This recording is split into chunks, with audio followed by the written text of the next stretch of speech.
Kama ingekuwa ukiwa tajiri ndio unapata kila kitu, basi sisi ambao kidogo maisha yetu ni ya chini, tungekuwa hata chakula tunachokula tunashindwa hata kushiba kwa sababu ya kipato tulichonacho. Sasa hii nataka nikuonyeshe utofauti wake. Ni hivi, hapa nimekuletea jengo ambalo unaweza kujenga kwa gharama ndogo sana ya chini mno, lakini gharama hiyo ikakufanya wewe ukawa mmiliki wa jengo na ukaweza kuwa mmiliki wa wapangaji, watu wakapanga hapo na wakakupatia pesa. Na katika kila jengo hapo iko katika sifa na mpangilio huu unaweza kuona hapo. Vyumba viwili vya kulala ambavyo ni single, lakini pia chumba na sebule. Kwa hiyo unaweza kuwapangisha watu hapo. Mtu akapanga chumba na sebule na wengine wakapanga kwenye vyumba single. Lakini kwa sababu majengo yako mawili, ukapata watu huku, ukapata watu huku, na maisha yakaendelea kusonga hata kama kipato chako kinakuwa ni kidogo au kipato chako kinakuwa ni cha chini. Hapa katika hili jengo utapata kuona vitu vya kustajabisha zaidi. Bati ni 30 za futi 10. Angalia namna ambavyo jengo lilivyo refu Yes. Bati ni 30 za futi 10, lakini pia tofali za blocks ni 1500. Unamaliza kila kitu.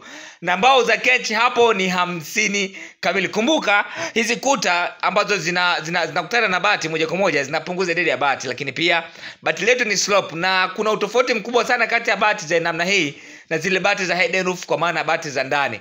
Bati za namna hii huwa hazihitaji maboresho tena mara kwa mara. Kama utakapokuwa tayari umeikamilisha, basi wewe ni kupiga pesa tu. Tofauti na hidden roof, kwa sababu hidden roof lazima uwe unafanya maboresho ya mara kwa mara, kutokana na kwamba kuta nyingi za juu zinakutana na maji ya mara kwa mara, aidha mvua imenyesha na baadhi ya vitu kama hivyo. Kwa hiyo mvua zilikuwa zinanyesha, yale maji yanayokuta ukuta wa juu huwa yanafanya ukuta huo kuchoka na kuonekana gofu kwa muda mfupi sana. Sasa hii hapa ndiyo kiboko yake, kwa maana kwamba ukuta wa juu haukutani na maji kama unaweza kuona hapo. Sawa, haukutani na maji, lakini pia ni gharama ndogo sana kujenga jengo la namna hii hapa. Kwa hiyo mtu anapokuwa amejenga jengo la bati la kuonekana au bati la kuinuka juu na alijenga namna hii, kiusalama wote wanakuwa na majengo yenye aina moja. Kiusalama yote yanafanana, na hili linabakia kuwa jengo la gharama nafuu na gharama ndogo kuliko majengo mengine yote. Kwa hiyo kama wewe unajua bajeti yako ni ndogo, basi kimbilio lako liwe ni jengo la namna hii hapa.